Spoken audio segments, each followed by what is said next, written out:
So following the overheating, the first thing I'm going to do is take this cowl off so that I can get to the spark plug. Now, I know some of you don't like having your time wasted, and other people do like to watch things happening. So you know, if you don't want to have your time wasted, please go and watch something else. If you don't mind watching something, carry on watching and ignore me. So the way I've done this, it's not standard Yamaha. That's why I called it a Bitzer, because it's made of Bitzer pieces. So if you're looking for a pristine 125 Yamaha DTR from 1988, this is not the bike for you. Obviously I would have liked one, but I don't know what I've done here actually. I can't even know, it's been such a long time. Got a captive. Not at the back. If I pull.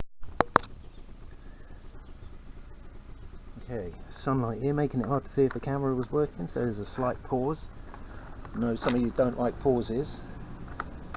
Alright, I'm going to have to shut up about it because I'm obviously not in the correct mood to do this.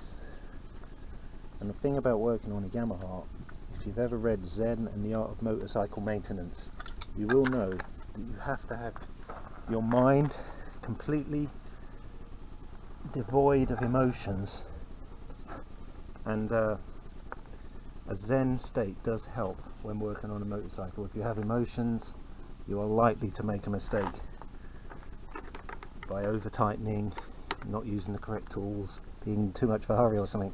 So anyway, let me just have a look, see where we are at with this. I'll bring in the camera. I think you can just about see, probably obscured by the tank. I'm going to try and take, that's the way it starts to go wrong, you see. I've left a little rubber cap there. Okay, so now I'm going to remove the spark plug. I can't remember just how easy or difficult this is with the tools that I've got. I know the spark plug removal thing does fit on there. We're still recording. I'm going to pause you while I get the right tools. So, I mean, this is what I mean about Zen, you just got to take your time. Here we go, look. Oops. Right, that seems to be getting ready. So I'm going to remove the spark plug here.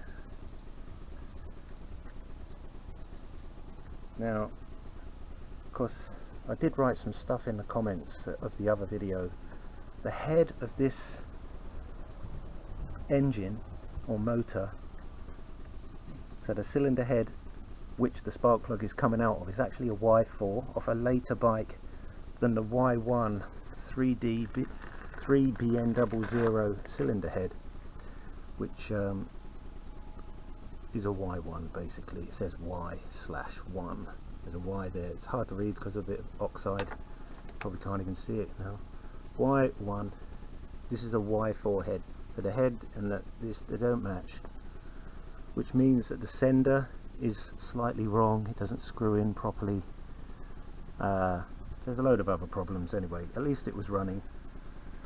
The carburetor is not set up correctly. I don't think it will set up correctly because the idle screw is malfunctioning. It's got a new mixture screw. The mixture screw there's nothing wrong with, but also the air intake has been, well, it's got holes where it shouldn't have holes, and there's bits missing. So, but at least it was running. I want to check the thermostat as well. I think this head is likely to come off. Let's do a compression test to see whether the overheating actually led to a serious issue. Have the right adapter. So I'll put my adapter in. These work quite easily on most things. They come with different adapters for most petrol engines. I don't want to get across thread because it's on a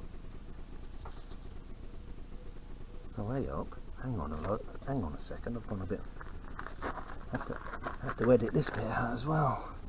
Hope I can get my video editor working. Otherwise some of you are going to be a bit pissed off at this again.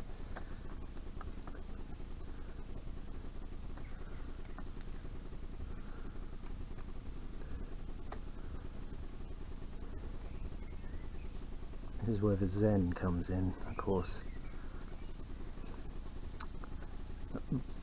Of course a bike stand would be lovely. I wouldn't be kneeling down in an uncomfortable position.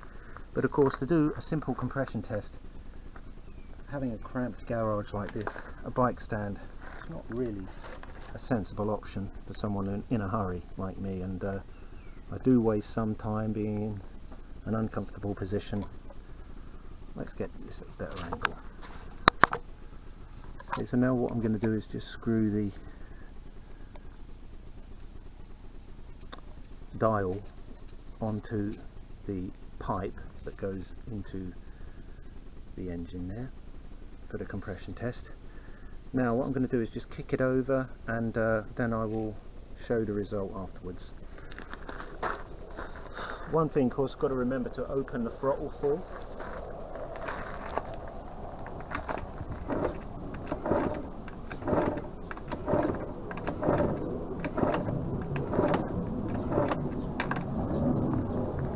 Well, the motor was turning over, so that was a good sign. However, the compression is only 50. I was expecting 70. Oh dear. So there could be a slight problem actually with a piston ring. And I was beginning to think it all happened because the damn oil pump wasn't working. Oh dear. I'll have to have another go at this.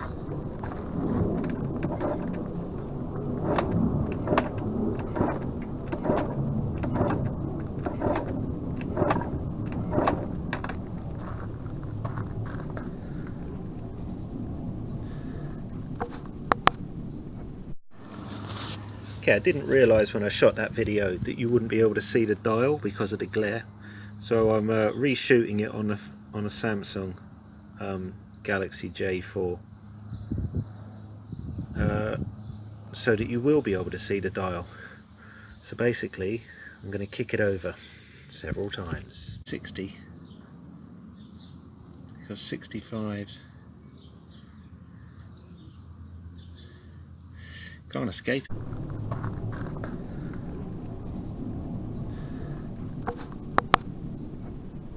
Well, it has come up a little bit.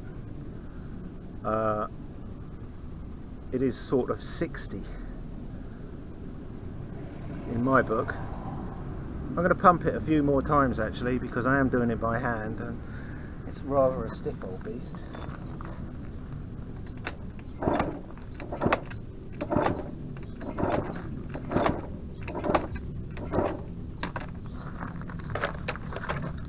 It's an awful lot of turning the motor over though to get a result. I mean, it's come up even.